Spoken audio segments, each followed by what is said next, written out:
meeting for tonight, February 11th, 2014.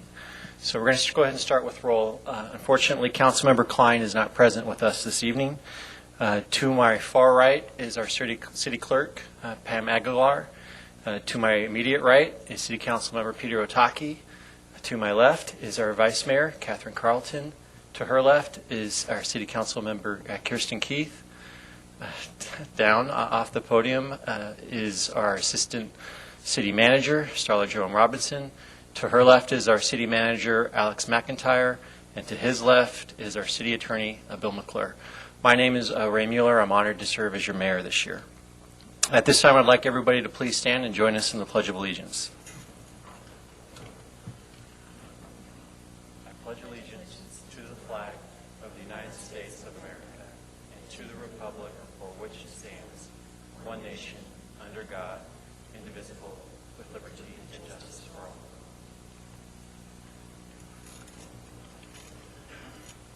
We have no announcements this evening, and at this time we're going to go ahead and present a proclamation to the Friends of the Menlo Park Library.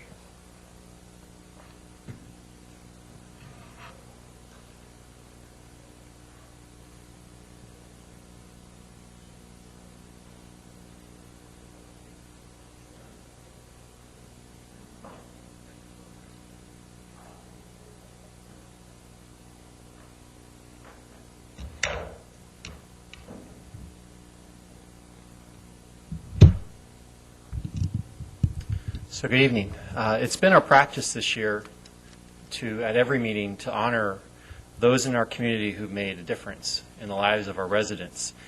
We take a little time at the beginning of each meeting to honor our hometown heroes. And the story behind tonight's proclamation is actually a pretty good one. About a month ago, I reached out to our city manager and I asked him to provide me with a list of the volunteers who serve in our library. And I asked him, I wanted the names in the order of their service and the number of hours that they served. And it was my intention at that time to try to honor a few of those who had served the most hours. I had hoped at that time it was my intention to really express our gratitude and to thank them and frankly to show them as an example of service to our community. And what happened next frankly floored me, because I made that first phone call, and the first person I spoke to gave me a masterclass lesson in public service. And what they said to me was I could not honor them. What they told me was that it would be wrong for me to identify them individually, that they were a part of a greater group. And that group together, every person in the Menlo Park Friends of the Library, all worked together and gave as much as they could. And that every person's individual sacrifice, individual service was just as important as the next, and that I was not allowed to honor them individually. And I thought about that, and I started looking at the group, and I started looking at the number of hours. And you'll hear in the proclamation tonight, the number is staggering. There are over 100 members of the Menlo Park Friends of the Library. And in the last 3 years, for the records that we have, which I am fairly confident underestimate the number of hours. There are over 19,800 hours of volunteer service for the Friends of the Library. It's just staggering. So in honor of that request, I've asked Mr. Bondi, Wayne Bondi, to please join me, and we're going to go ahead and present a proclamation to him and ask him to accept it on behalf of all of the Menlo Park Friends of the Library. Actually, if you'd all like to join us, everyone from the Friends who's here, I'd love to. That's great. That's excellent. Actually,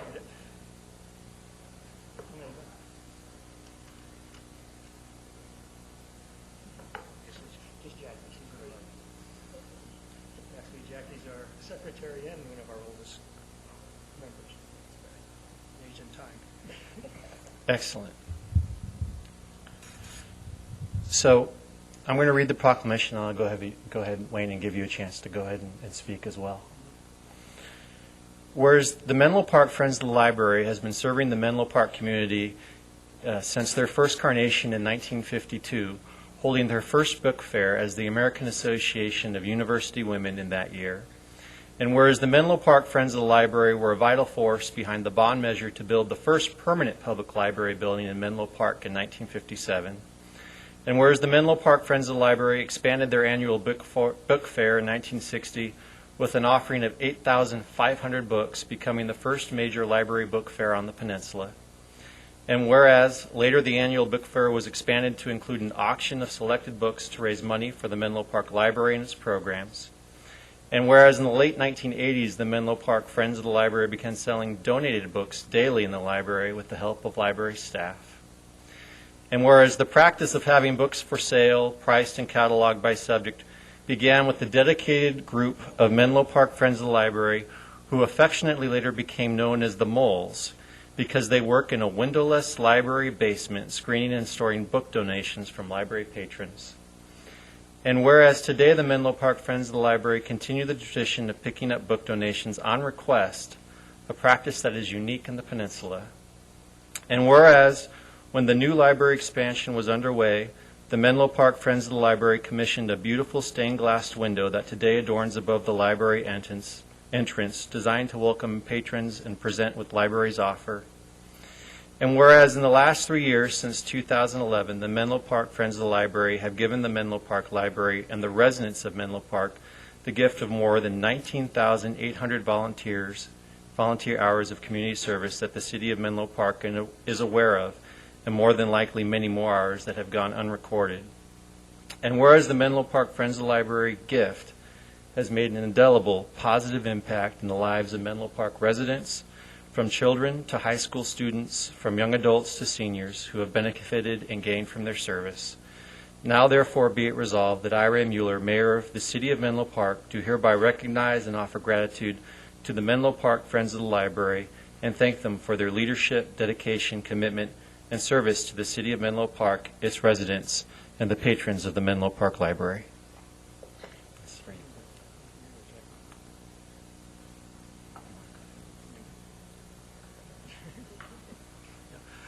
Well, this is a big surprise to us. We had no idea anything was in the mill. But as the president of the Friends, I'd like to thank you for thinking of us and giving us a proclamation. As the mayor noted in the proclamation, we work in the basement, so we normally don't have too much outside exposure. But we normally raise about a little over $200,000 a year for the library, primarily through book sales. We do get some donations occasionally. So over the last 5 years, we've raised over $1 million for the library. And they use it for a lot of worthwhile programs, from little baby reading programs to toddlers to early teenagers. There are also some adult programs and, of course, adult literacy programs like Project Read. We also provide funds for circulation materials, magazines, books, newspapers, and even e-books, which is sort of our enemy. But by and large, we have a hardcore group of people who enjoy what they do, and we hope to continue raising money through selling books for the long-term future. Thank you. I'm going to ask, if we could go ahead and have Clay take a picture of you all before you leave tonight. Would that be okay if Mr. Curtin could take a picture of you together? Sure. Thank you. I know that's hard because everyone's not here, but I appreciate it. Clay, if you could join them. Thank you.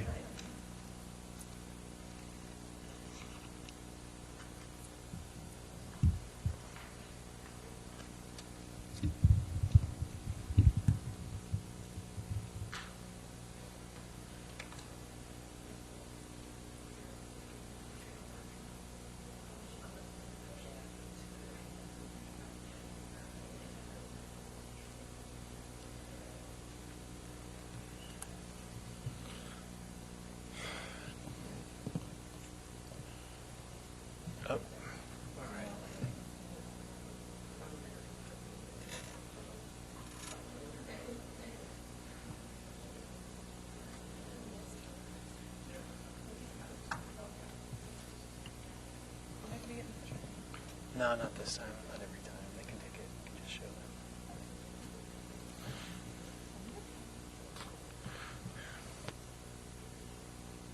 them. Okay. At this time, we're going to go ahead and open up public comment.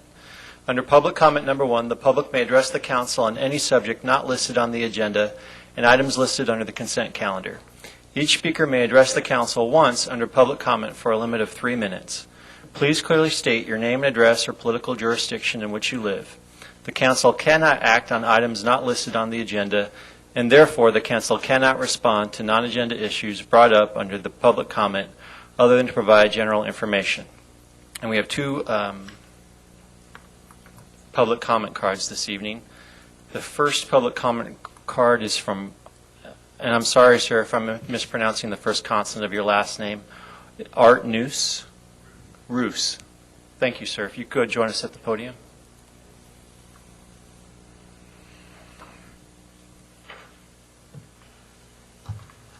And what happens with the timer? You do it or I do it? They actually, our clerk does it for you. They're going to time. Yeah, we'll let you know. Okay, thanks. I live at 255 Waverly. It's a 4-unit apartment. The building next door, the new manager put up a rental sign which didn't refer actually to a rental and didn't take the sign down when the rental was filled. So I called her up and asked her to take it down because it's a blight on our beautiful street.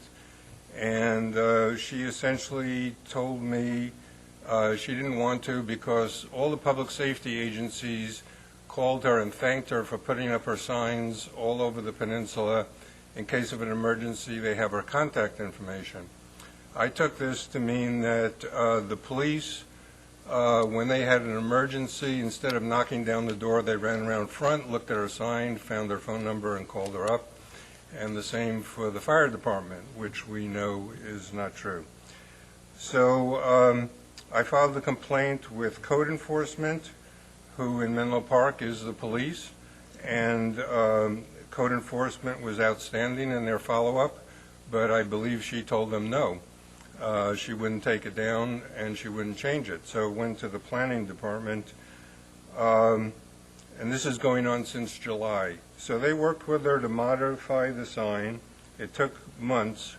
I had to chase them. They told me they'd get back to me. They didn't. I finally, at some point, I filed a complaint against the planning department. And in the process, they told me that I have to pay $8,000 to $15,000 to get the ordinance changed through the city. Anyway, they said it's compliant. The lawyer said it's compliant. And basically, right now, it just says for rental information, doesn't refer to an apartment. It never has to refer to an apartment. It doesn't have to come down. So essentially, to me, it's a blight on the city, and the ordinance needs to be modified. And how do I get it modified without paying $8,000 to $15,000 as a Menlo Park citizen? Now, I guess you can't respond, but this is a civics lesson for me. And I'm sure you don't want signs all over Menlo Park that are general advertisement for a rental company because we'll become the advertising capital of the world. Mr. Roos, I've gotten the high sign from my city manager that he will go ahead and contact you with your contact information that you've provided us and discuss the issue with you. So okay. Thank you very much. You're welcome. Thank you for coming this evening. Our next speaker this evening is,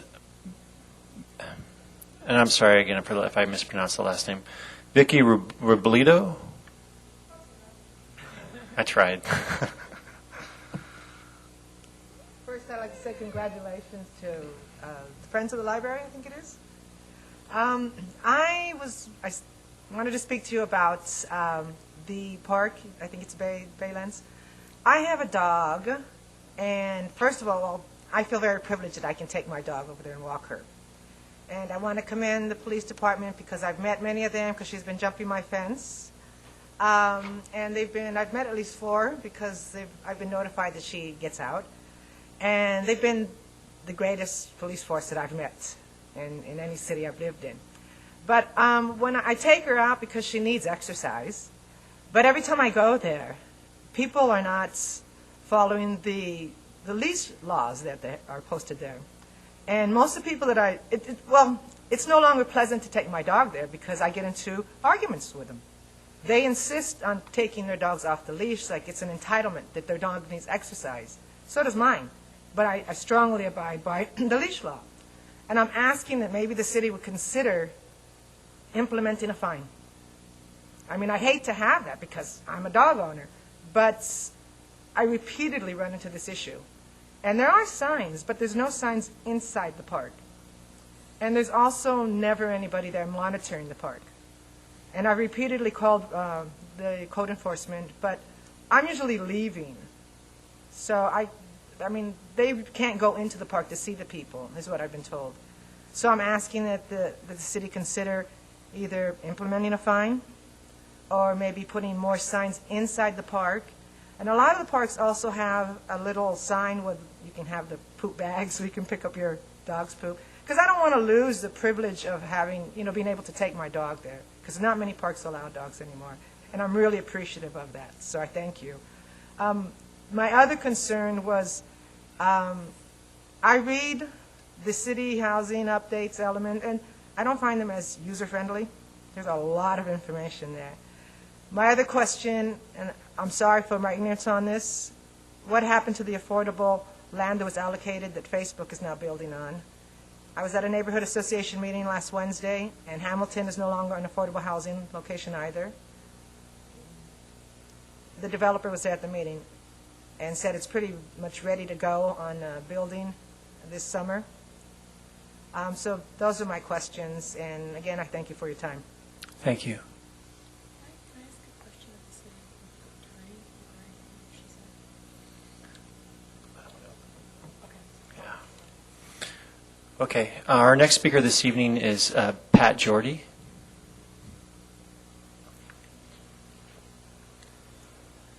Close enough. Pat Jorney from Burlingame. I'm not totally unfamiliar with your chambers or this lectern because I regularly attend Peninsula Consortium, Cities Consortium meetings, and stand in front of this microphone a lot. What I wanted to do is just take a minute to thank the City of Menlo Park for being a lead in the issue of high-speed rail on the peninsula. And I, along with many of the residents of my city and other cities that aren't involved in any lawsuits, are deeply appreciative of the stance that your city has taken. Thank you. Thank you. Do we have any other public comment cards? No. Okay, so moving on, we're going to go ahead and move to our consent calendar. Are there any items that anyone would like to pull for the consent calendar this evening? Sorry, D1. Yeah, I just have one question. Okay, so item D1 has been pulled. Are there any other items?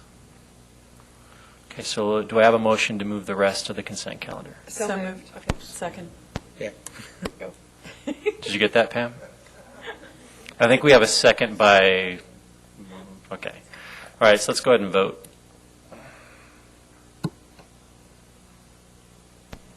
The motion passes unanimously. Okay, item D1, Vice Mayor Carlton. Quick question.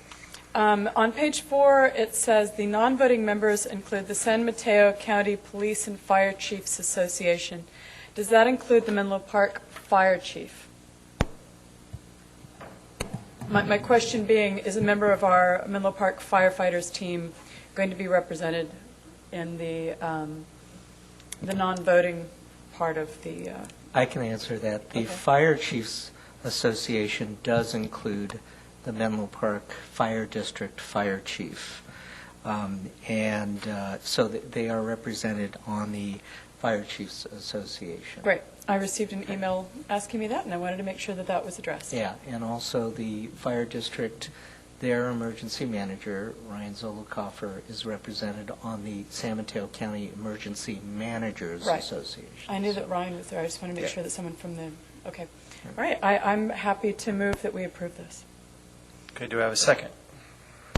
Second. Okay, let's go ahead and vote. The The motion passes unanimously. Okay, we're going to go ahead and move on to our public hearings now. There are none. So regular business, item F1, consideration to rename the San Mateo Drive Bike Bridge in honor of Mike Harding. And we have a staff presentation by Clay Curtin. Good evening, Mayor and City Council.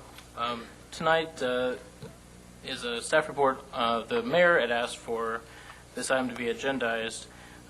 Former Mayor Steve Schmidt had requested that the City Council consider renaming the San Mateo Drive Bike Bridge in honor of former Commissioner and longtime resident Mike Harding. A few items of note in the report is this is a bridge that is jointly shared by the cities of Menlo Park and the City of Palo Alto. Additionally, we have a facilities naming policy that is attached. It does not specifically address the situation of this bridge, but it's something to consider, and I think that's it. Okay, any questions from council members before I open it up to public comment? Okay, do we have any public comment cards?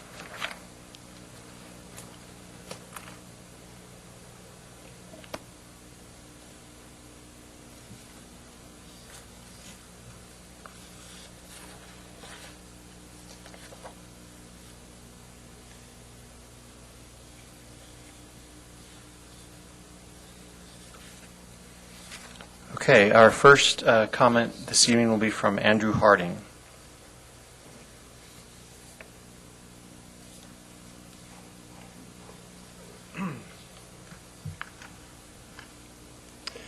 City Council members, thank you for your time. Thanks also to the members of the bike community and the many people who have helped bring this proposal here this evening. The entire Harding family is moved and honored. Most people knew my father as Mike. His birth name was Maynard Harding, but at home, obviously, we knew him simply as Dad. A dad who rode his bike to work every single day, rain or shine, back when only a few people did so, and those who did were considered eccentric. And my dad wasn't an eccentric per se, handlebar mustache notwithstanding. What he was extremely smart, kind, thoughtful, and yes, stubborn. He was a brilliant engineer, a Stanford alumnus, and a proud, longtime resident of Menlo Park. And to him, being a cyclist didn't end when you got off the bike. If you loved biking, then naturally you cared about safety.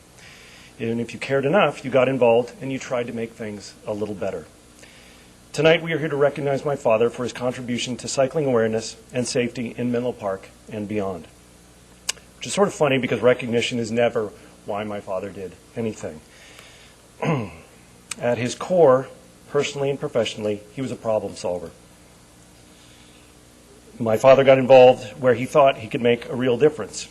He said increasing awareness and safety for bikes and pedestrians were often problems that had simple solutions, no-brainers, as he would put it. It just took will, a bit of creativity, and most of all, time to get people on your side. When you look at the bridge that connects San Mateo Drive to Palo Alto, physically it's a pretty unassuming structure. But its impact on the neighborhood is significant, which makes it my father's kind of project. It's hard to imagine that neighborhood or cycling in Menlo Park without that bridge. When we moved to our house on San Mateo Drive in 1971, Dad must have seen that bridge as one of those no-brainers. Personally speaking, for me, growing up, it wasn't merely a bike bridge. It was a gateway, a safe passage which connected our neighborhood to Palo Alto, to Sand Hill Road, to the large field where we would fly airplanes as kids, to Stanford and the mall where I had summer jobs as a teenager. So to sum up, if you know Menlo Park, and if you bike in the area, then you know that bike bridge. And if you know the bike bridge, then you know a little something about my father. Thank you. Thank you, Mr. Harding. Our next speaker this evening is former Mayor Steve Schmidt.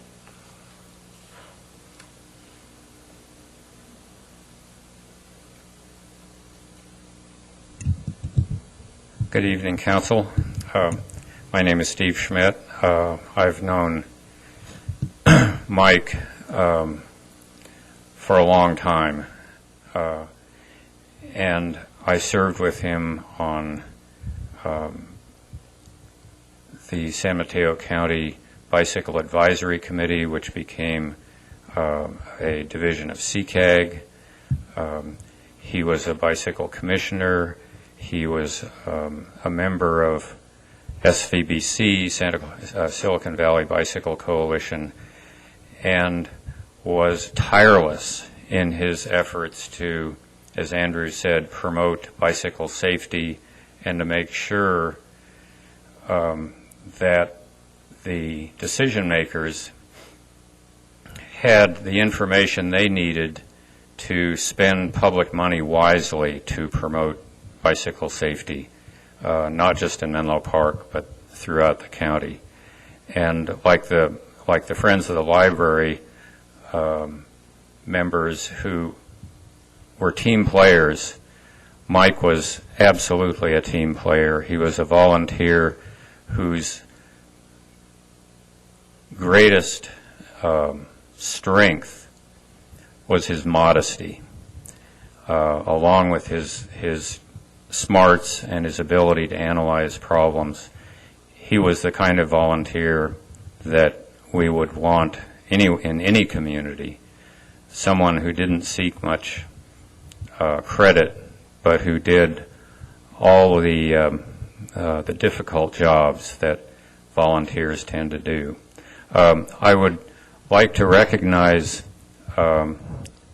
Diane Harding, who's here. Diane, could you stand up? You were a lucky woman, and Mike was a lucky man. And then I'd also like to have everyone stand up who came here to honor Mike Harding and to put some muscle behind this request. Thanks. I think Andrew said it all. I hope you move ahead with this idea to rename the San Mateo Drive Bike Bridge after Mike. And I'll just close by saying that when this project was first talked about in the mid-'70s, a lot of his neighbors were fearful that something terrible would happen if there were a lot of bicycles going down San Mateo Drive. And I think history has shown, or the present practices have shown, that the street is a much better street and a safer street because of the bike bridge and its connection to Stanford and Santa Clara County. Thank you. Thank you, Mr. Schmidt. Our next speaker tonight is Colin Haney.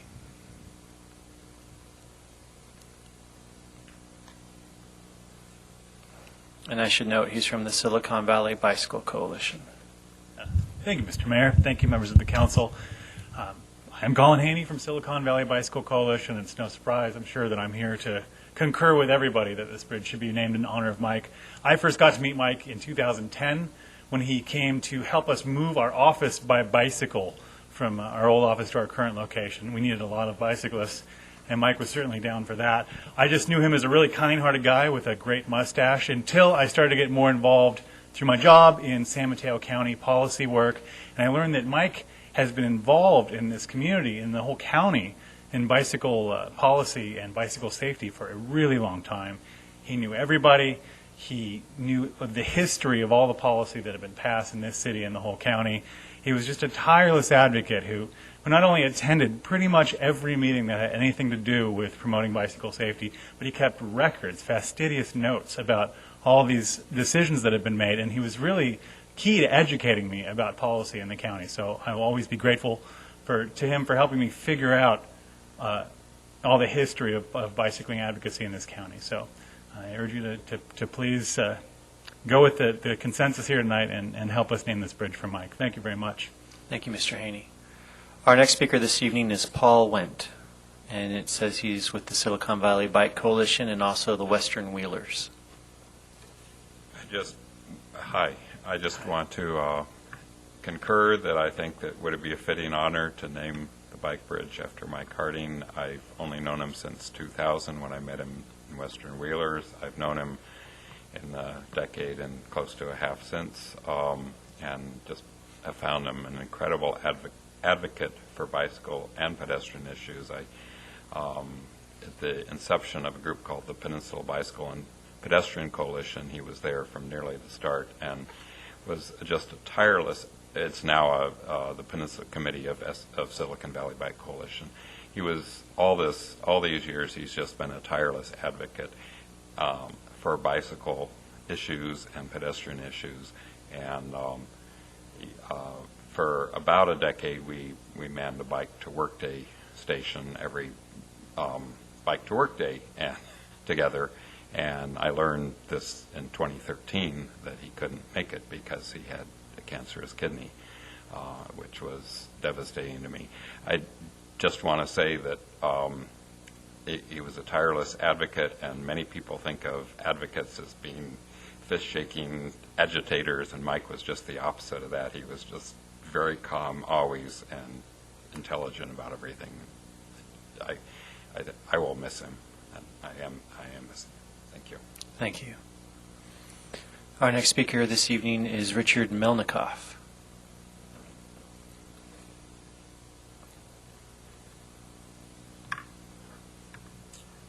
Good evening. Thank you for giving me a minute or two.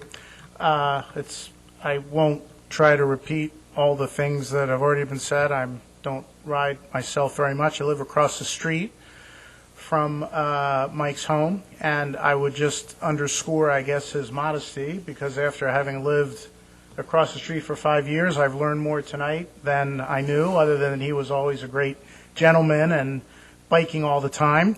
I would also just underscore another comment that was made, I believe by Mr. Schmidt, that I think the street is much better for having the bridge. And now, in retrospect, I can't imagine, I certainly didn't live here then, but I can't imagine anyone being opposed to the bridge. And we do get a lot more both pedestrian and bicycle traffic, and I believe it's a benefit to the atmosphere in the street and to the community in general. So I would say, as perhaps someone who should be biking more, maybe now I'll be enthused to do so, but as a neighbor and someone who lives in the area and someone who got to know Mike a little bit, I would also endorse this change to the bridge's name. Thank you. Thank you, Mr. Vanderlip. I'm sorry, Mr. Melnikoff. Sorry about that. Our next speaker is Steve Vanderlip.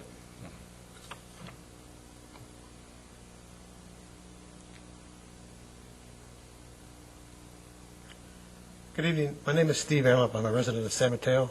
I knew Mike for about 15 years and worked with him on bike issues and stuff. And I was always impressed with all his energy he put in to help his community and make things better. And I really think he deserves his honor to have the bridge named after him.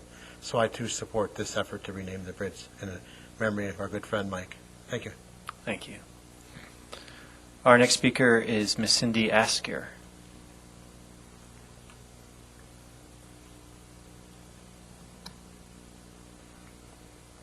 Hello, good evening, Council, and thank you for listening to us. I also just want to say that Mike was a wonderful person. I only had the privilege of knowing him for the last few years. I was in the Western Wheelers Bicycle Coalition and also the the Silicon Valley Bike Coalition. But Mike was an inspiration, I think, to everyone who had the pleasure and privilege of meeting him. He made a huge impact on everyone. I remember working with him in working groups, and he was also always such a gentleman, as everyone has said, so smart, so hardworking, so tireless, as everyone has said. And he was one of those people that if you had the privilege of meeting him, you just wanted to become like him.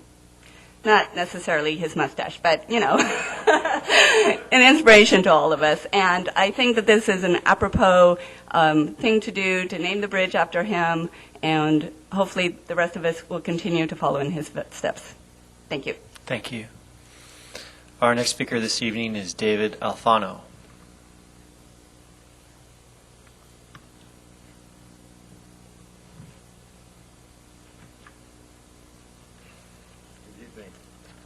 Having known Mike for about 20 years, I could talk for half an hour, so I prepared a statement.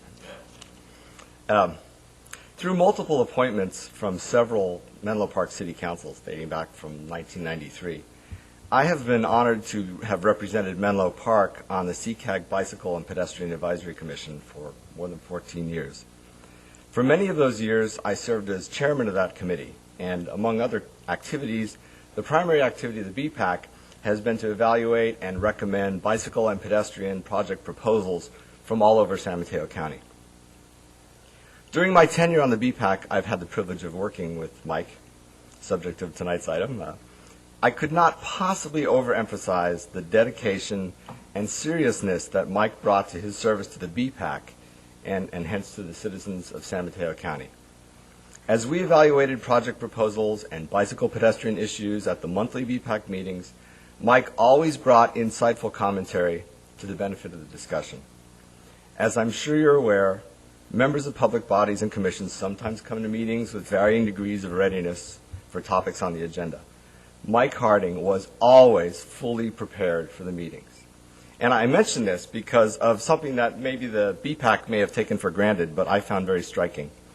And that is whether we were evaluating projects for TDA Article 3 funding or discussing possible routes to include on our bicycle map that we published twice, it seemed like an unwavering law of nature that no matter how obscure the route or location, somewhere in the county, Mike and another member of our group would always have ridden the route and come back to provide precise details and special features in need.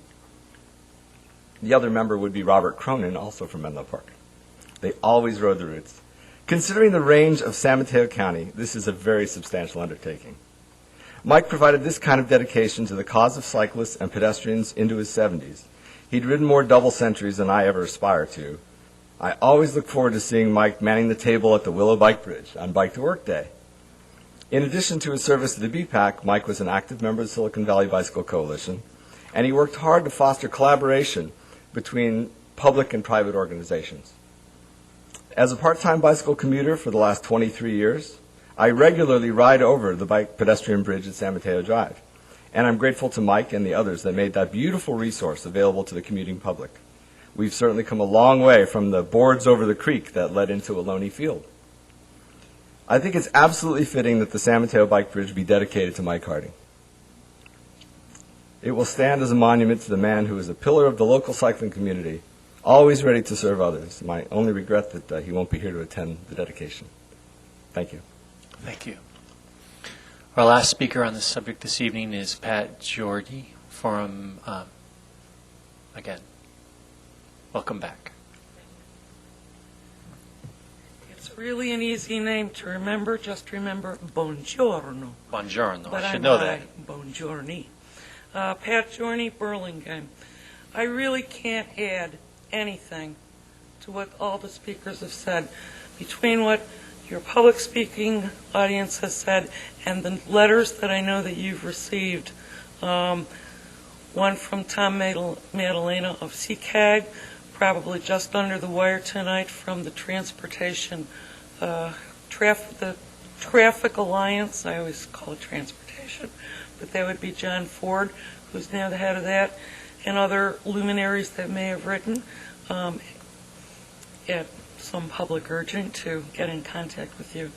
The only thing that I can really say that hasn't been said is that Mike is the single important instrumental factor that got me involved in bicycle advocacy and civic engagement, which led to I don't know what kind of interests, strange as they are, in transportation infrastructure, which ultimately led me to high-speed rail. So it's been a long ride, transportation for this lady that only rides a bicycle. I do not drive. But then the only irony that I can speak of tonight is that after many, many years of riding over that bridge, I never knew that Mike was behind it until I read it in the Almanac just a few weeks ago after an obituary notice. So yes, please take the action to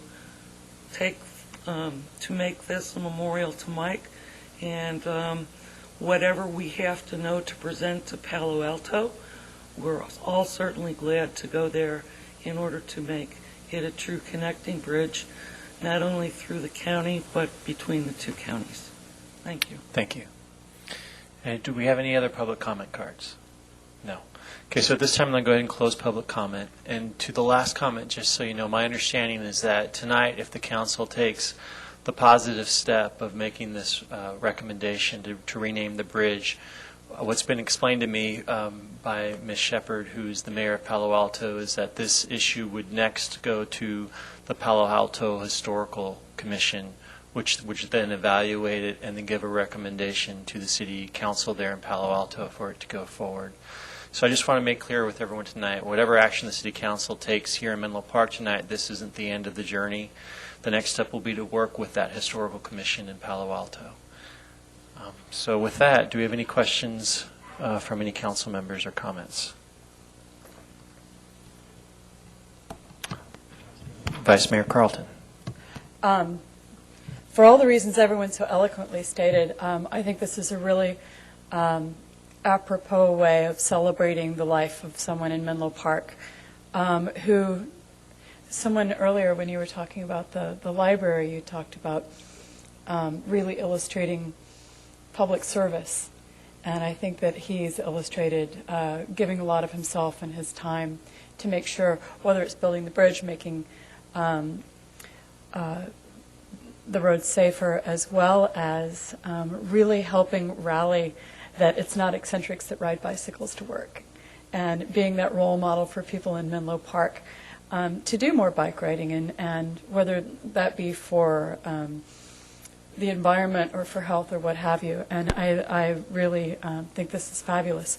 I was concerned initially that we actually have a policy that unless it's a new facility, we take suggestions and then there's a 6-month period before we vote, and that's usually to do all the homework of talking to Palo Alto, finding out how much it costs, putting together the full thing. And since we were hurrying this along, I did speak to Stanford, the Parks and Recs, and different people, and everyone I have spoken to so far thought it was apropos. And as you said, they're going through the correct processes to make sure that procedurally it's done in a respectful, proper way that will honor this person in Menlo Park. So I did actually even speak to Stanford, and they are, Steve tells me that they are in support of this as well. And if Palo Alto decide that they would like to put the plaque on the other side, that they have certain rules, but they're okay with it as well. So I am really comfortable that this is a good idea. Thank you. Councilmember Otake.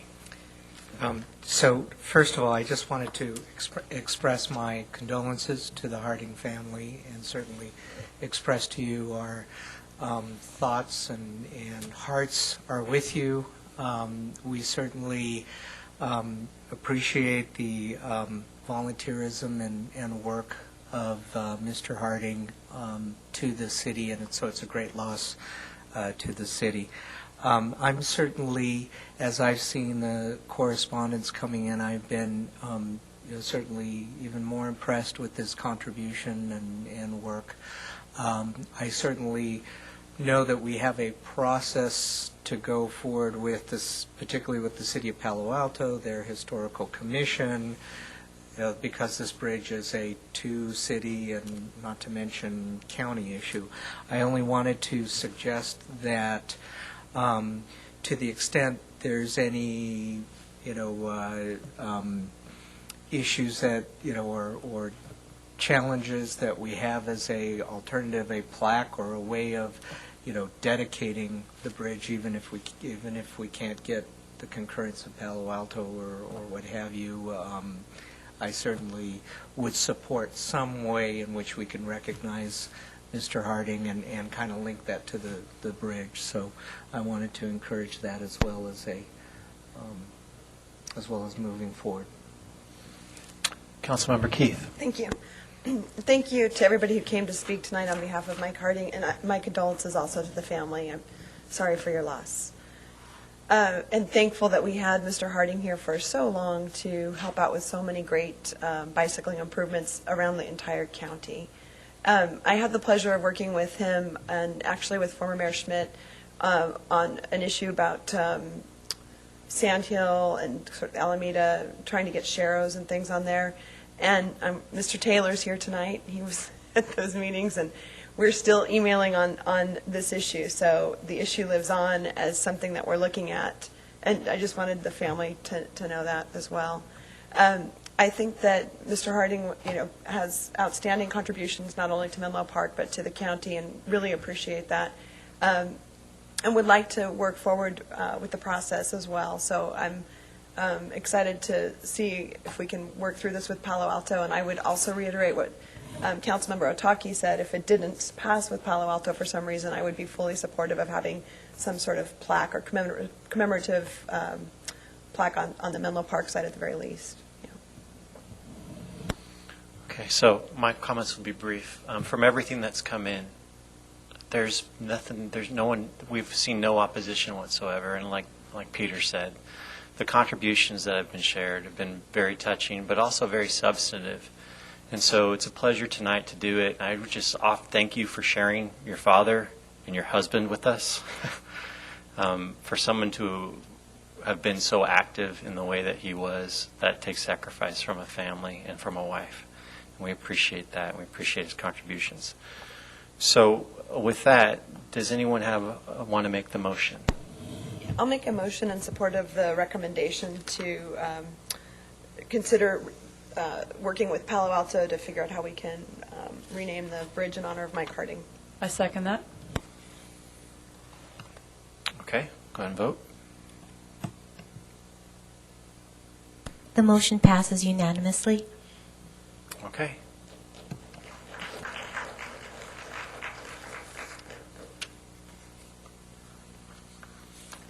So we're going to go ahead and move on to item F2 in our calendar. We're going to authorize, the item is to authorize staff to proceed with the preparation of the request for proposal RFP for consultant services for the general plan update and M2 area zoning update. And we have a staff presentation by Arlinda Heineck. And I'm blanking on Justin's last name. Justin Murphy. Sorry, Justin.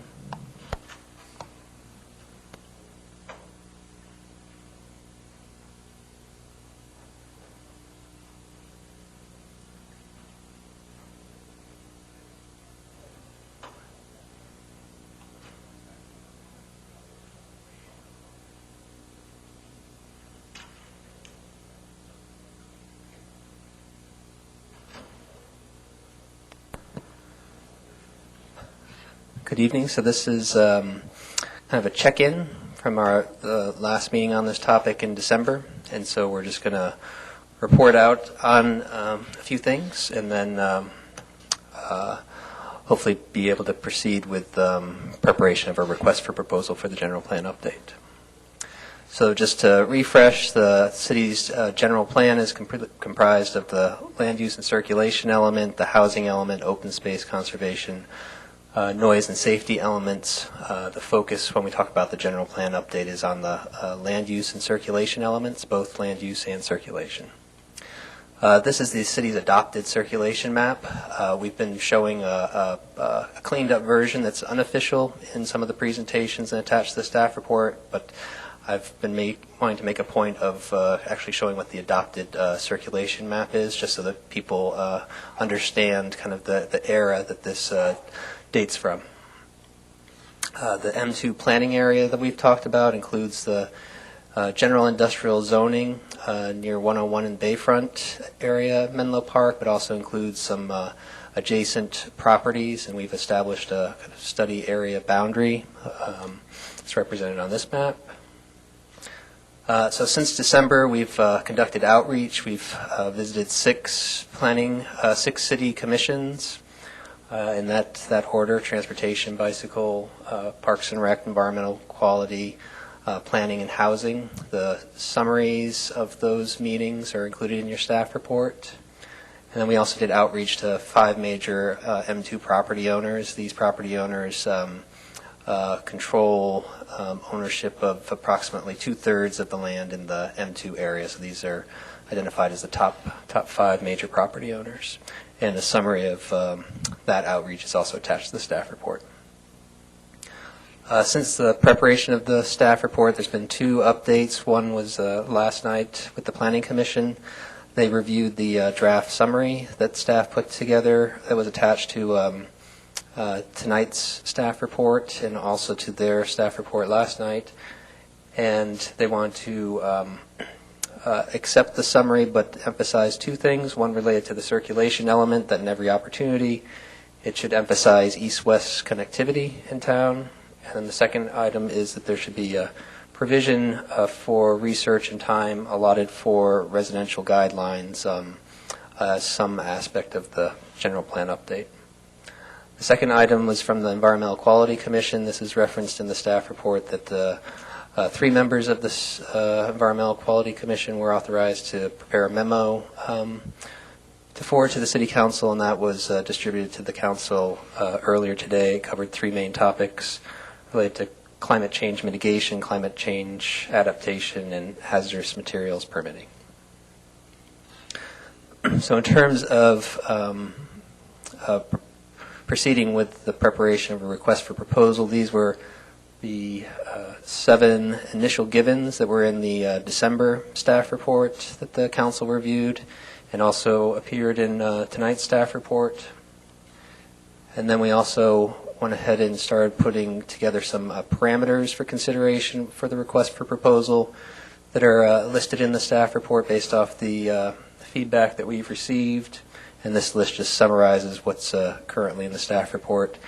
Do want to emphasize the one item at the bottom, which is an optional item that we are looking to consider in the request for proposal to be able to get feedback from the consultant teams in terms of the preparation of a community character element. We think this could lay the groundwork for some future work by the city, but we want to see what the time and cost estimates would be as part of this RFP process.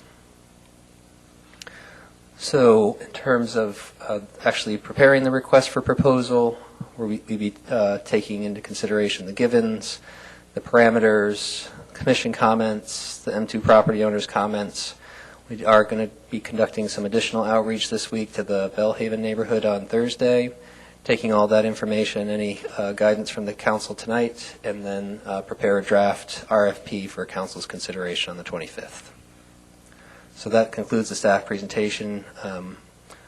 Would be an opportunity for public comment.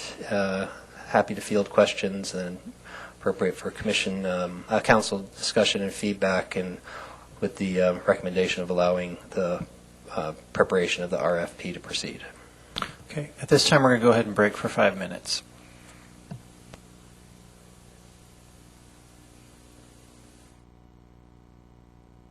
Time. And going once, going twice. We're going to go ahead and close public comment at this time. Any council member questions? Vice Mayor Carlton. I just had a question on the community character element, which is the optional part you put in. Put your light on. I'm sorry, I thought I had my light on. I had a question about the community character element that was the new option put in. It says that it would be examined on a neighborhood-by-neighborhood basis, but I thought that we'd established that this was going to be focusing on the M2 area. Right, so this, we need to update the general plan. One thing that we definitely need to do from the circulation element is we need to look at certain things citywide. So we're going to have to spend some time looking at certain things citywide. As part of update, there's a lot of data gathering and research that can occur that's not time sensitive. It doesn't require a lot of community involvement. So, and we've heard quite a bit from the Planning Commission on multiple occasions about the topic of design guidelines. So the community character concept is, as we test the waters with a request for proposal to see what we get back in terms of time estimates, cost estimates, to see if it's something that there's some efficiencies of gathering some data, which is then completely different than actually embarking on trying to engage the various neighborhoods on a deeper level. So that we think that there may be some efficiencies of gathering some data without the major time investment, which is the engagement. So. Talking about efficiencies, can you explain a little bit further about how this may provide potential efficiencies in terms of data gathering for the EIR? Yeah, so with the EIR, there's a lot of data gathering on the existing settings, and those settings sometimes are looked at at a pretty focused area. Sometimes it's at a citywide perspective. Sometimes it's at a regional perspective. So there's some of the types of data would lend themselves pretty readily. Some things there may not be complete efficiencies, but we'd at least like to identify. We know that we need to deal with this topic at some point. So if there's going to be data gathered as part of the EIR process, it's going to be best to do that once, and it's the type of data that won't necessarily be stale in a couple of years. There's certain types of data like traffic counts that do get stale after a couple of years. There's other types of data that doesn't really change in a few years. So talking about timing, to receive funding through the OBAG grant program, we have to have this done laughably by the end of December. Now, while I know that we're not going to have this done by the end of December, this is actually a requirement by OBAG for this funding for those grants. I know staff that is going to ask for extensions and try and work with them to see how we might still be able to apply for these. But I'm concerned that Menlo Park might be blocked from receiving some funds until this is done. How long do you think this delay will be? How long do you think it's going to take, roughly? How long? What would take? To do the portion of the the complete streets is really what we have to comply with in order to get the OBAG grants. Yeah, so we're going to be exploring a few different options about how to demonstrate compliance with the Complete Streets Act. We now are getting feedback from some other cities or examples from other cities that have demonstrated compliance that we're going to see if we can replicate in one regard. Regarding the existing circulation element. So we're going to explore that option. If we're also going to explore the extensions. If we can't explore the extensions, we may come back to the council to see if this trade-off in terms of grant eligibility and the circulation element, we may focus on what it would take to update the circulation element solely to comply with the Complete Streets Act, and delay some other work. So we're not at that point yet. We're going to research those three basic options and at the appropriate time bring that back to the council. And you're asking about the timeline, then if we only were to focus on the circulation element update to comply with Complete Streets? Was that the question? Or how long would it take us to complete that portion to be able to comply? Because I know the housing element was the Part B. We've done that. So if we to do this, I haven't thought about how long that would take, but we could report back to you on the 25th if you wanted an estimate on that. I was just wondering if it was 2 years or 7 or. No, if the in the realm of length of time, if it was only to update the circulation element with the focus of Complete Streets, that's definitely a shorter time frame than anything that involves land use updates with the M2 area. That's a shorter time frame than M2. So just so I understand the process then, when we're doing the general plan update, is it then going to be the general plan Part A, B, C, D as we go through? Potentially. So with the goal is that we're dealing with the circulation element land use related to M2, and that's a defined project, and there's an environmental review done for that. There may be, it may be in the city's interest to pursue a different option as it relates to the circulation element. Once we know if that option is actually relevant to the city, we'd report back to the city council, so that may mean that we deal with the circulation element, then the land use element, and then everything else. So right now we have it 2 two options. The key is once you define what you're looking to update, you then need to conduct the environmental review on that update.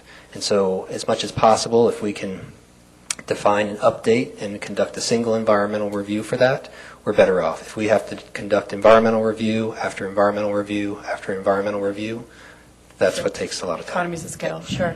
So I read in the staff report that potentially the community character element could include things like curbs, sharrows, things that would actually affect the complete streets portion. And you say it's not time sensitive to do this. Is the creation of a community character element potentially going to slow down the process? Could it potentially? Yes, but that's not the intent. So the intent of even floating this idea as an optional element would be to see if some of the work could be started on that would not slow down the process. And that's what we won't know until we start getting, put out a request for proposal, we start getting responses back. Okay. Yeah. So I just want to make sure I'm clear on what we're voting on tonight. We're voting on starting the RFP process and evaluating whether or not that's something we want to do or not once we find out the time and the amount of money it would take to do that? That's correct. It's correct. As it relates to the community character, that's definitely, we would then include that as an optional item in the request for proposal. We then need to send out the request. The council's going to approve the request for proposal that we send out. We need to get them back. We need to screen them. And it's not until the council enters into contracts that's where we need to make a decision for sure. Okay, great. Thank you. Councilmember Keith. Thank you. Thank you, Justin, for your presentation on getting this rolling. And thanks for talking to me earlier today. I had a lot of questions for you. I'm going to ask a couple now. In looking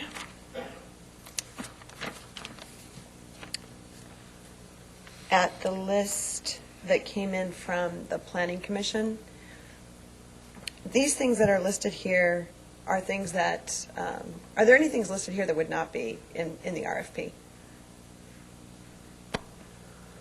Let's see, the list that's an attachment, all of the items are definitely going to be considered as the RFP is prepared. There may be, and throughout the Planning Commission elsewhere, there may be comments or ideas that are very relevant to the overall process. They may not be exactly something that gets inserted word for word into the RFP. But there's nothing in the Planning Commission list that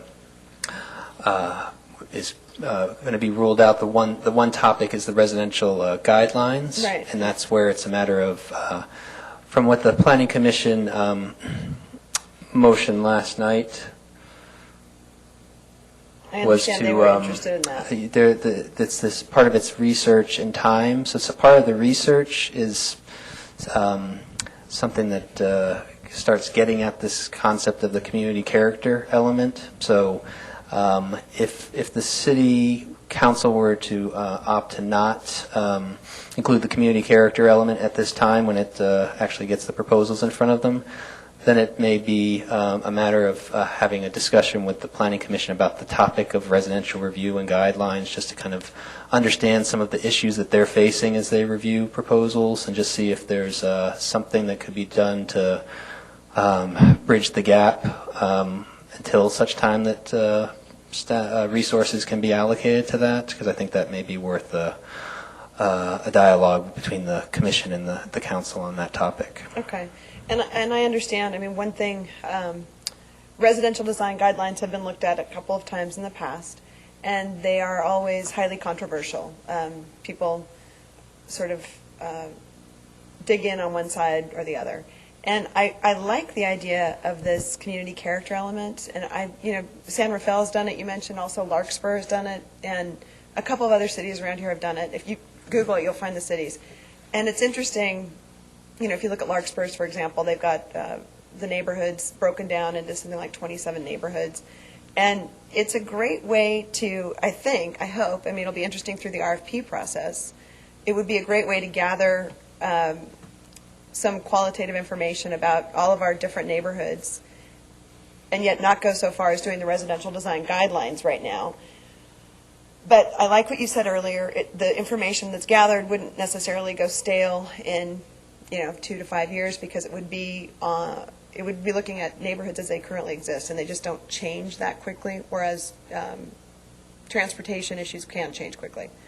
So I'm in favor of that. I look forward to seeing whoever responds to the RFP, what they have to say. And I like the fact that it will be broken down. We'll request that community character element be broken down as a separate fee, so we'll understand how much it would be and what exactly would be proposed. And I think we have examples to look at from other cities right now that exist. So that's good. And then in looking at the other things that were mentioned, it seems like, as you said, that a lot of these are going to be incorporated. I focus on attempting to accomplish a roadway classification system is not easy. They're talking about consider the comments of public speakers related to sustainable practices, which is also, when we look at what the Environmental Quality Commission submitted, I think this evening, obviously looking at sustainable practices will be key, and looking at greenhouse gas emissions, and I think it'll be a really great process actually to go through. And I'm very happy that we're finally looking at the M2 and focusing on the M2 to do this, because the M2 has been put off for legitimate reasons. Sorry, Mr. Charlton and Bohannon and everybody else who's property owners, but for legitimate reasons. And now we can really focus on it and address it. And I think that's great. I have a couple other questions that I want to ask you about also in your recommendations and the RFP parameters.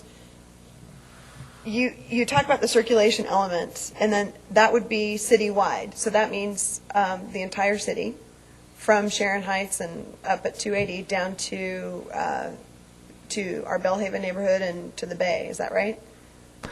Right. So that's there's two components of that. One is the from a complete streets perspective, we need to make sure that we're looking. There's multiple components. There's complete streets. There's if we're looking at roadway classification systems, it makes sense to first look at that citywide. Same thing with measuring transportation impacts based off level of service or multimodal level of service. On a topic-by-topic basis, the first step needs to be looking at it citywide, and then it's a matter of, once some of those decisions are made, to be able to focus on the area pretty much east of El Camino Real, understanding that east-west connectivity is key, but at some point the transportation impacts associated with potential land use change or growth in the M2 area is primarily going to be from the Caltrain station to the Bay, as opposed to an impact on Sand Hill Road.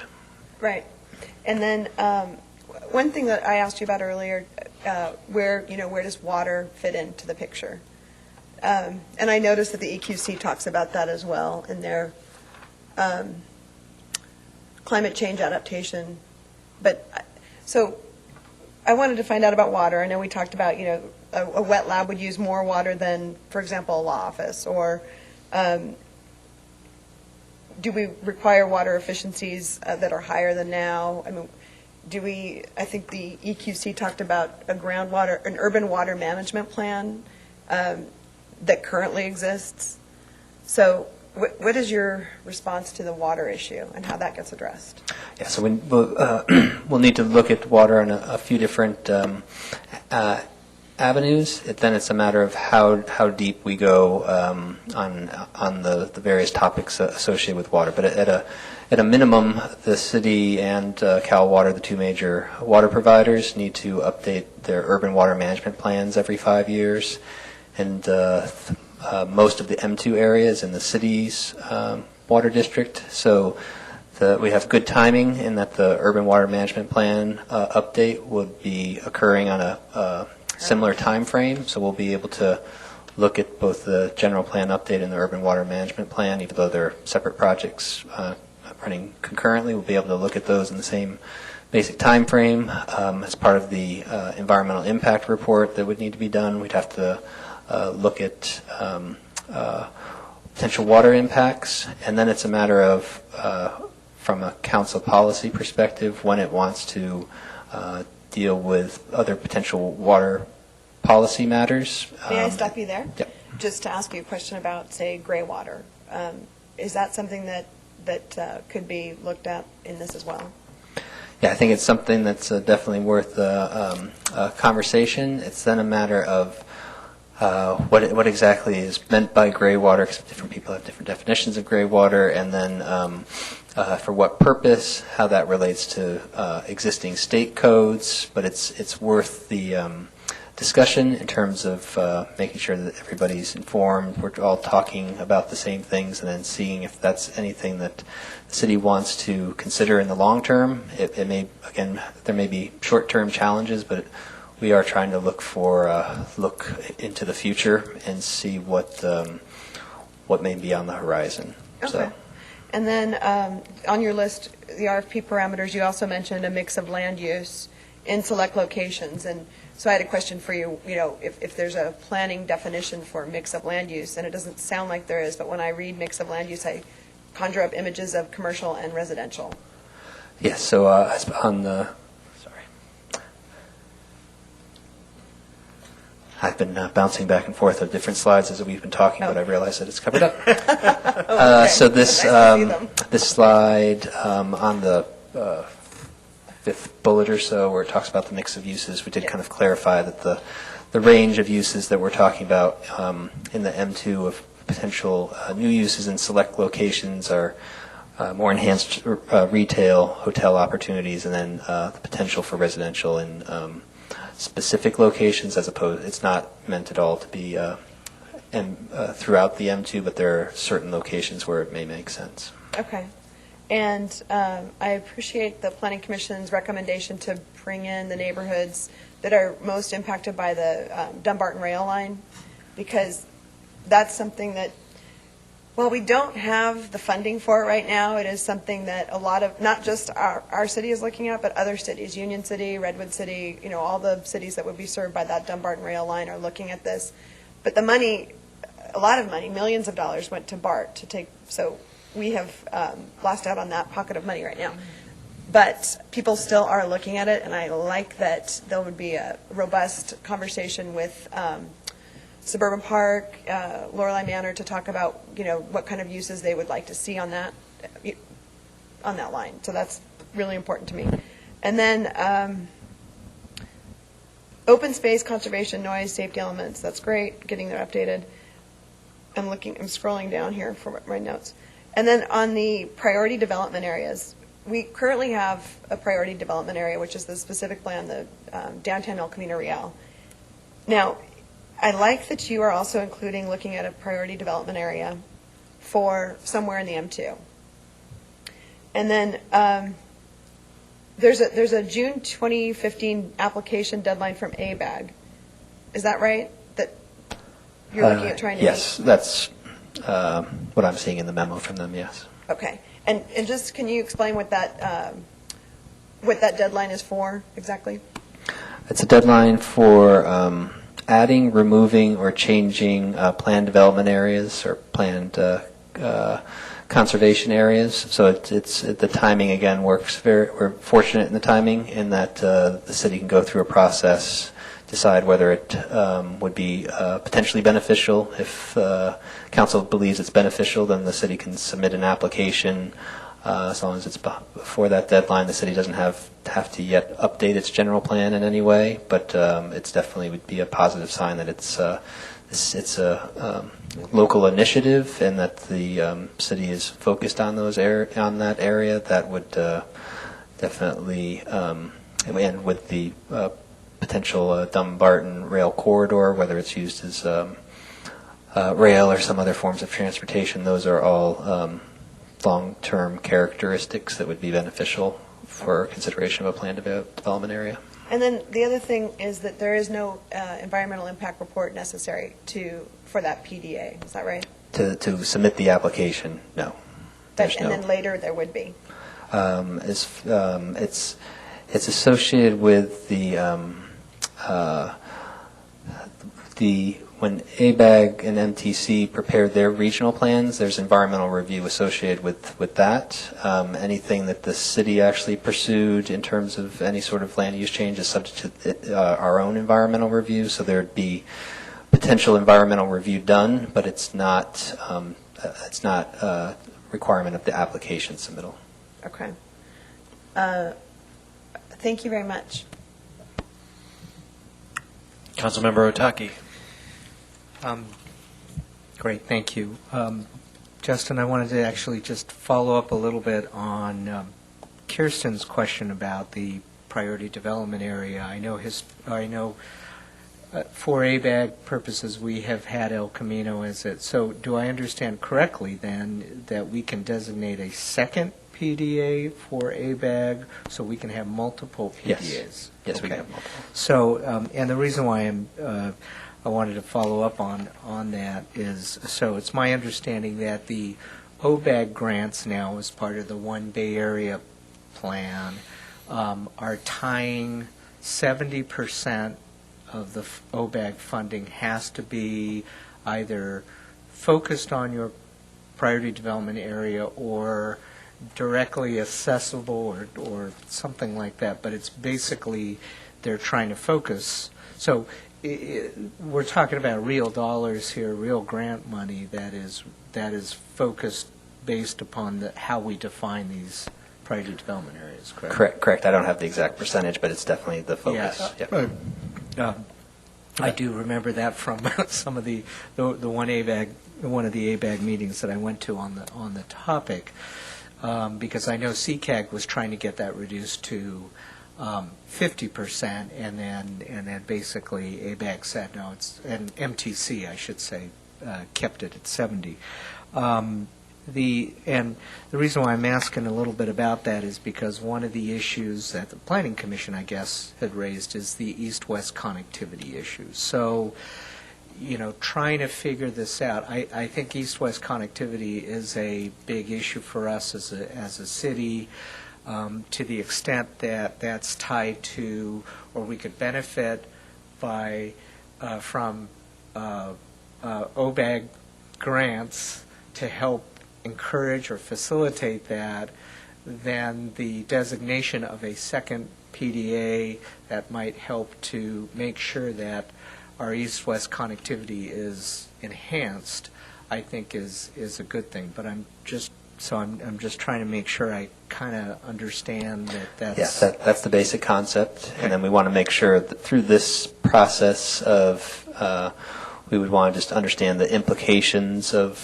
first making the submittal and then what it means to then have an area designated as a priority development area. Just make sure we understand all the implications. But the concept is that exactly, that then Menlo Park would be well positioned for grant possibilities. Okay, great. Thank you. Second question is, we've got a lot of great things in the RFP parameters. Is there a way to, one of the things that, sorry to be a little broken record about this, but is, we've talked a little bit about streamlining or opportunities. Is there a way that we can ask the consultant as part of it to either recommend, so I see you've got some part of it, so streamlining is of environment, would that be given, part, yeah, right. Yes. That would be built into the RFP. So Correct, yeah. The consultant would, as they went through, said, can make recommendations that would help us as part of that process. That's a way for us to move that forward, correct? Correct.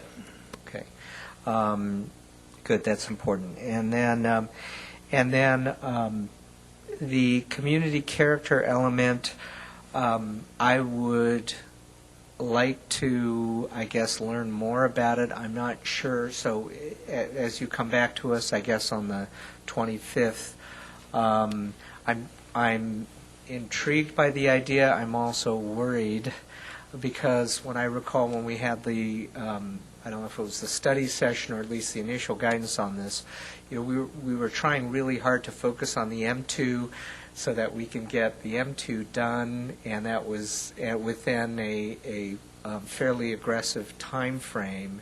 Now we bring in the residential aspects, which I think is desirable. This could greatly extend, just knowing certain neighborhoods' concerns over sidewalks, right? So I'm interested with what the Planning Commission is trying to do with their guidelines. I'd like to know how the design guidelines, the community character element, how these two are either complementary or different, and most importantly, what that would do to the actual schedule.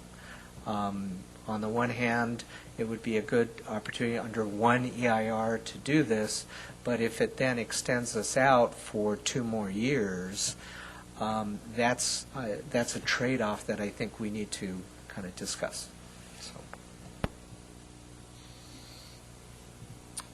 So.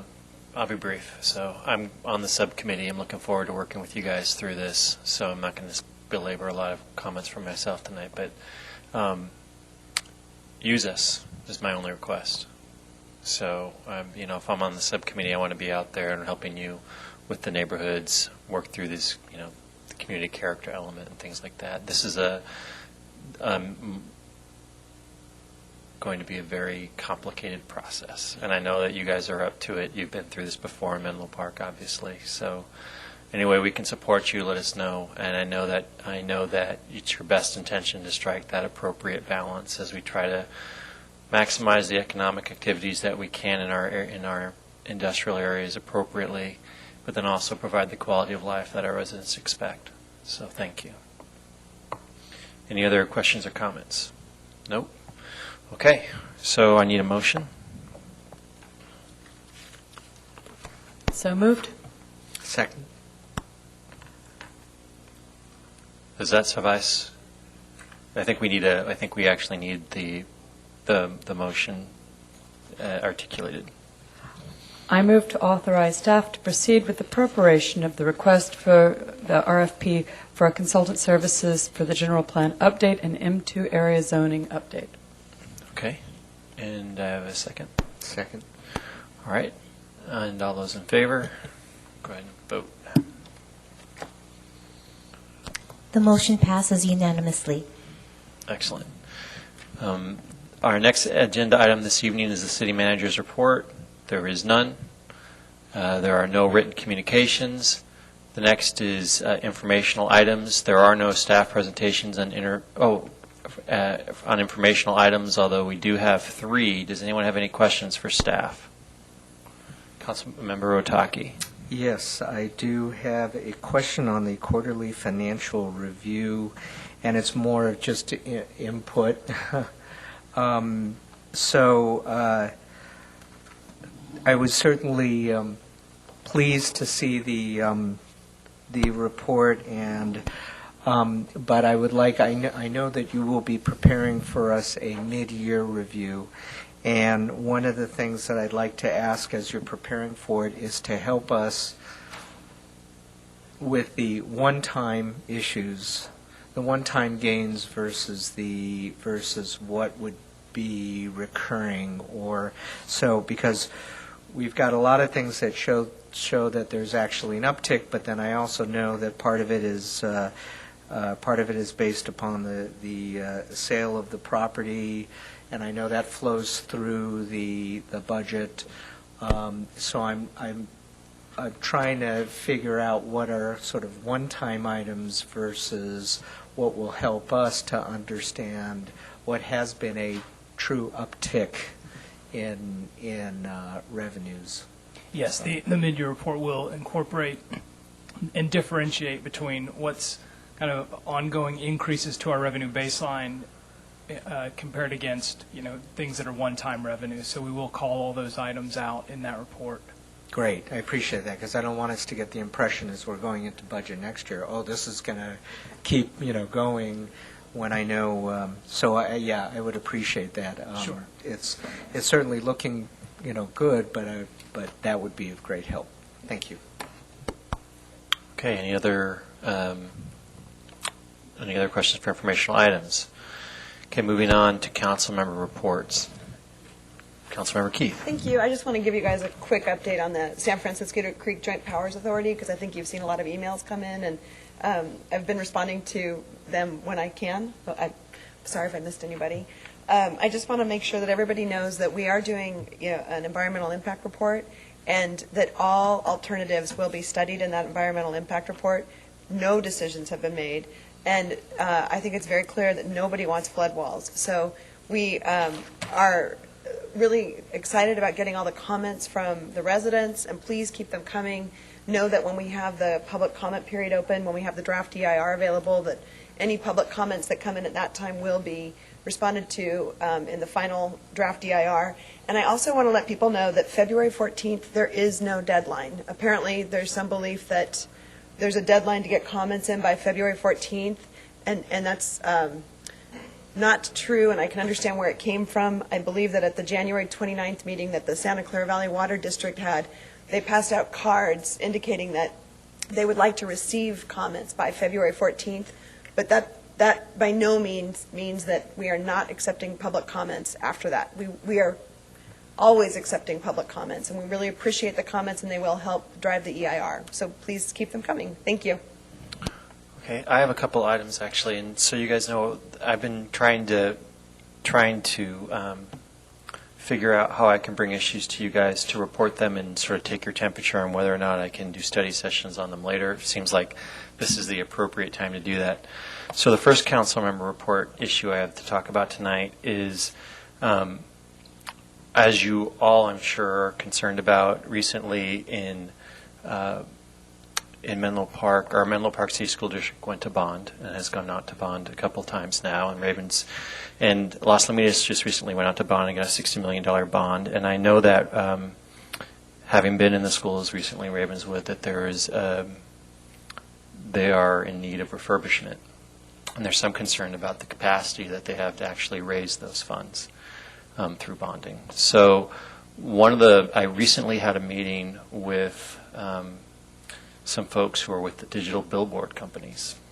And what I discovered, and if you go back and look at the news, I went back and looked at it afterwards, and recently San Carlos actually approved a digital billboard. Palo Alto considered it in October, and I think it was looking like 1 something million in revenue they could get from it, but they rejected it at the time. They said, we're not interested in. But in the presentation that was given to me in this meeting, what they indicated to me was that if we had a billboard near the Dumbarton Bridge in an industrial area, not a residential area, we could be looking at approximately $1 million in revenue. And if East Palo Alto had one near Highway 101, that would be another $1.5 million in revenue, which is $2.5 million that if we worked with our city attorney and the other jurisdictions, that we could somehow dedicate to a capital improvement fund for the Ravenswood City School District. And it was represented to me, and I don't know if this is completely accurate or not, but that this Ravenswood City School District could actually finance against it, or if there were long-term contracts entered into, which would give them quite a bit of money when you look at what that comes out to over a 30-year period.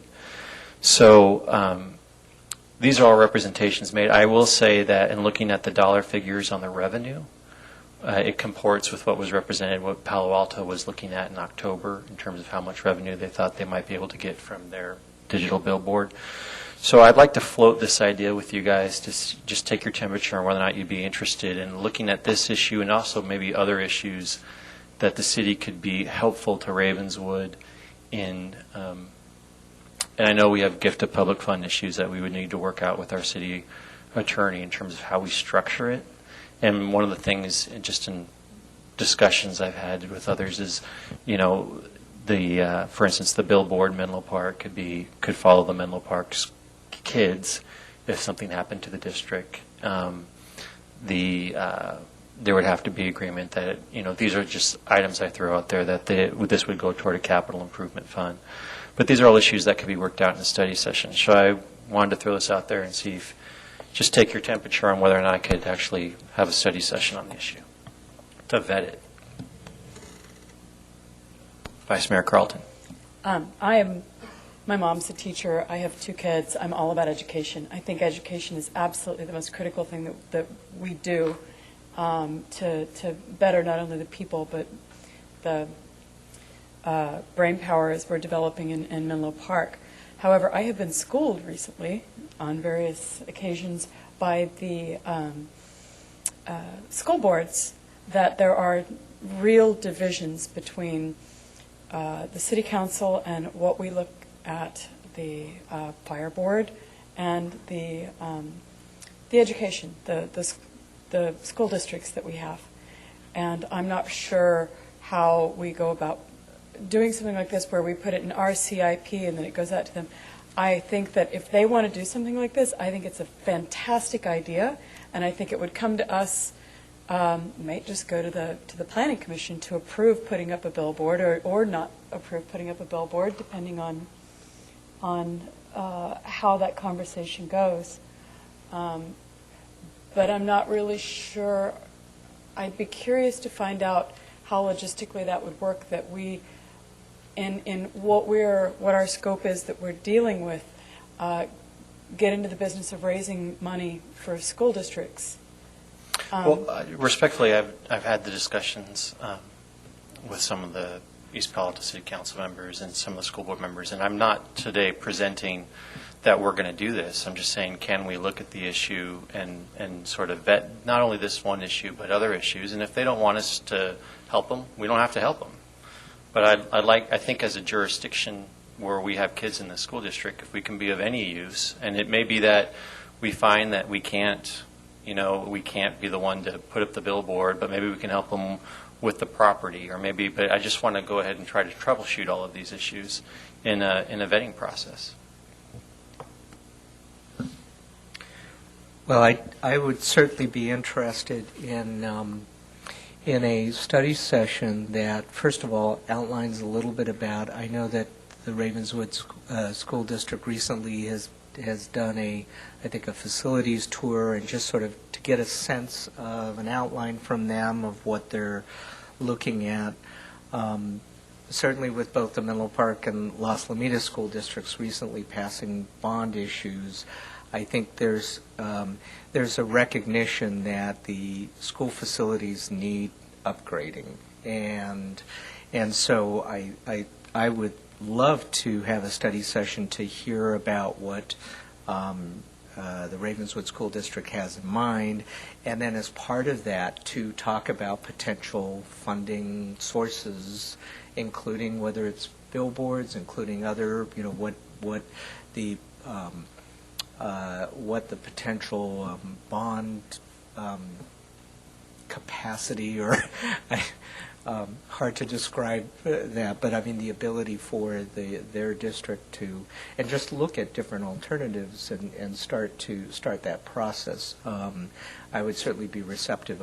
I obviously would like to explore that, because I do think the Bellhaven Elementary School will need an upgrading. The Willow Oaks Elementary School, both schools that I'm familiar with, definitely could use a capital improvement program. So I'm happy to support a study session to look at that and how to fund it. Councilmember Keith. Of course, we're all supportive of schools. There's no question about that. And I think most of us have kids in the school district. All of us do, actually. Yeah. So I would be interested in hearing, what the Ravenswood School District is looking at. I think there is also this conflict that you were talking about, Councilmember Carlton. I think in speaking with Dr. Hernandez also that she realizes that there are many grants that they can access, and so I'd be curious to hear how that process is going. And it is hard, with the Brown Act, it is hard to bring ideas out like you're trying to do. So I understand that. I think part of what we also need to look at, though, because I think it's hard because we all have these ideas, and we'd all love to bring them. And that's, I think, is there a policy on bringing forward ideas? I thought that there was. I could be wrong.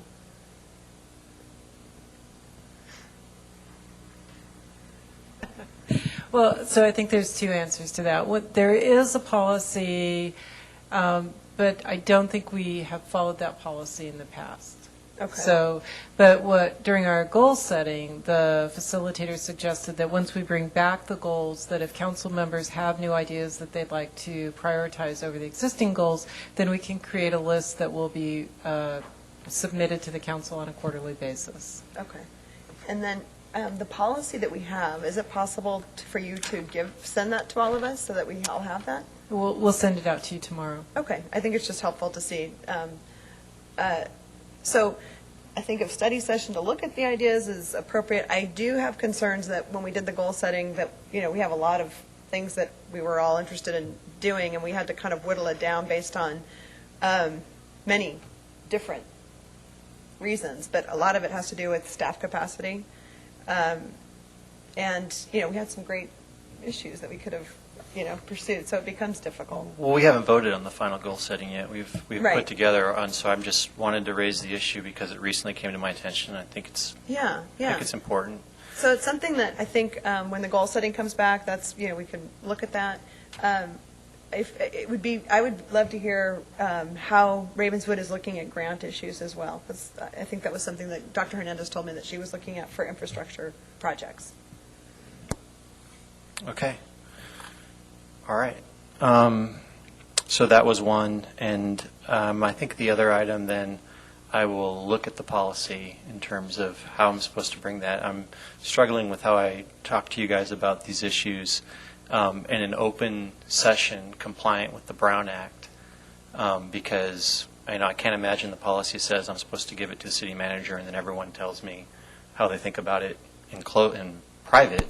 So I don't know what I'm supposed to. Am I supposed to send a letter in advance? What am I supposed to do? I mean, this is Right. We're not voting on it now. I'm just trying to have a conversation. One thing I think in looking at the policy when we used it for the Stanford issue was having two council people write a letter, colleague letter basically, to the council. But we can look at it and see, what it says. That's what we did with the Stanford project. Rich and I submitted a colleague's memo.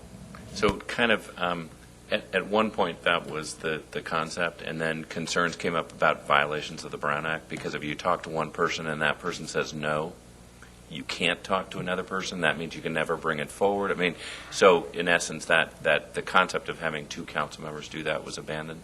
But the policy basically was to write a memo to the mayor. It would go on under council business to determine whether or not to put something on a future agenda. And so, you can either bring it up as the mayor has done during council business, or put it on an agenda. Then, in theory, the public has the ability to comment on whether or not it should be a future agenda item or not. But the mayor really sets the agenda. I mean, that's kind of the policy of the council, and so. So I'm being extra nice. So, I mean, if the mayor hears from a council member that they want to put something on, whether it's in writing or not, the mayor or a council member can bring it up during this time period. But I think the ultimate issue is balancing what it is in your priorities and how is it going to fit in the priorities. Because, I mean, just to respond a little bit, it would require amending our sign ordinance. I realize that there would be hurdles to it. For me personally, if everything vets, it's a game changer. To have that much money being able to flow into the district for capital improvements is a game changer. So I tried to weigh that before I brought it to the council tonight. And if it hadn't been a game changer, I probably wouldn't. But then again, the next thing I'm going to ask you guys about, I don't know if you guys will think it is a game changer either. But I at one time raised this last year, and I'm curious, is anyone interested in bringing a study session forward on the hybrid district issue, election issues? No?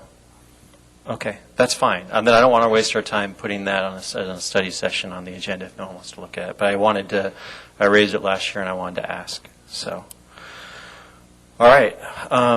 Does anyone else have anything they want to raise now or to talk about? Nope. All right. I appreciate it. I can actually. All right. Vice Mayor Carlton.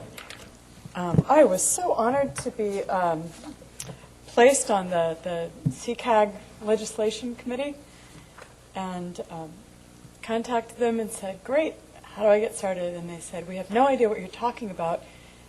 That is actually something you apply for, and CCAG puts you on that committee. So I don't know how that ended up on our list of things that we amongst ourselves decide who's going to be the liaison, because that is incorrect. I am putting it forward that should be removed because it's incorrectly listed. Kind of puts me in an awkward position because I was thinking, oh, this is great. Three of us can be involved in CCAG. So I will be applying, and hopefully I will be chosen.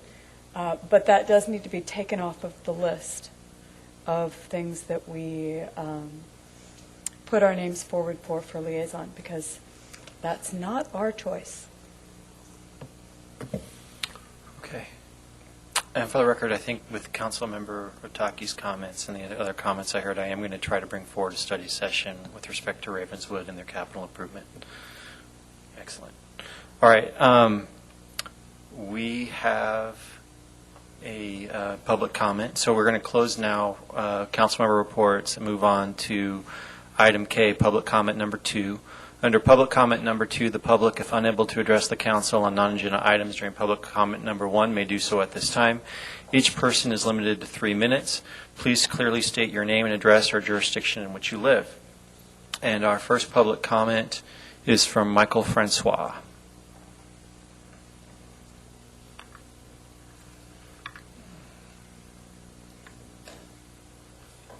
Good evening, Council and staff. My name is Mike Francois, 224 Gardenia Way, East Palo Alto. I just wanted you to know over in East Menlo Park on Independence, if you go down 101, take Marsh, and make your first right on Marsh, and right. You have a museum there, since this is Black History Month. I assume we all got black friends somewhere, it's a nice museum. Her husband, I think Miss Hoskins, you may know Carolyn of her. Hoskins. Yeah, Carolyn Hoskins. You know of her then. I do. It's a great museum. It's a great museum, 17,000 square feet, and she's just trying to get established. And it's really nice. Just thought I would let you know. And Wen Gersich will be following me, but what she said something a little while ago, Miss Gersich. In 2007, I met her in 2006. In 2007, a man named Wen Parker, who comes on Republican broadcasting every Sunday morning at 9 o'clock. He learned from her, she learned from him. The next wars are going to be water wars. And Hillary Clinton, who traveled around the world, as we all know, she said last month the next world war is going to be over water. So these water crises or water hikes and things are all related. Thank you. Thank you. And I think it's appropriate at this time to thank Mr. David Bohannon for donating the space for Ms. Hoskins Museum, which also I'm told there will be students from the Ravenswood District visiting. Our next speaker this evening is Wen Gersich. All right, I had some help. That's great. Nobody says that right. Hi, my name is Wen Gersich, 30166 Industrial Parkway, Hayward. And I'm here tonight to talk a little bit about Bosqua, because I just left Millbrae, and they were discussing one of the tunnels on the Hetch Hetchy system and how they're concerned about it because it could collapse. Now, they've been working on this thing for over 10 years, and now they decided that this little tunnel here that drains the water into the Calaveras Dam is collapsible. And then they're saying it's going to be, $38 million, and they don't have the money to do this, and they might have to get another bond. But we all know that the water rates are going to go up. And I hope that more public starts going to these Bosqua meetings, because this affects your life too. And, Stanford has, in this movie, it's called What in the World Are They Spraying on Us? Stanford has a contract with NASA to spray the chemtrails. And the chemtrails are poisonous. And they cause brain damage and everything else because it's aluminum oxide, strontium, it's radioactive, and barium. And we're breathing this stuff, and they can turn on the weather and change anything they want to do. They can make it rain, they can make droughts, and they have a machine called HARP, and you can look that up on YouTube, because HARP is the documentary that was on the History Channel, and it talks about how they can win wars with it. They could do all kinds of things, and they can eliminate the population if they create like Hurricane Katrina or that big hurricane they just did in the Philippines. But I want you to look this up. And if anybody has any doubt about the chemtrails and how they can geo-engine the weather, it's on YouTube. It says, whistleblower, ex-military Kristen Megan, on January 18, 2014, and she's in Halpige, New York. And this video will tell you everything about the chemtrails. And she quit the military because she was the environmentalist and she did all the chemical testing. And she said most of the military, the Air Force that was spraying these things were coming down with cancer and they're dying. And she wanted it addressed. And the fact is, she said here she's to serve the country and serve the people, to protect people on the bases. And they told her they were going to put her in a mental hospital if she said anything. And you need to hear her speech because this is an incredible thing. Also, too, if you look up on YouTube, there's What Chemtrails Do to the Brain by Dr. Russell Blaylock. That's an eye-opener. And not only what in the world are they spraying on us, you need to see why in the world are they spraying. It's all about money. And if they can create droughts, then the corporations can buy the farmlands because the farmers go broke. They don't have any crops, right? And then they can grow those genetically modified foods. But right now, the wars of the world really are on water because, they want us to reduce down 20%. They're jacking up the water rates really high, and once they go up, they never go down if we end up getting rain. And what's amazing is the fact that they're using most of the water in California for fracking. So they're poisoning the water by using 596 chemicals that are poisonous, and they're going to water our crops with this down Central California. So we need to stop the fracking if you want to protect our water. And if we're turning to the toilets, that I hope to God that everybody, we need to use alternative technology for water disinfectant instead of chloramine. And the fluoridation also leaches copper from the pipes. Thank you for your comments, Ms. Gersich. Thank you. Thank you. And with that, there are no more public speaker comments, and so I need a motion to adjourn. So moved. Second. All in favor? We're adjourned.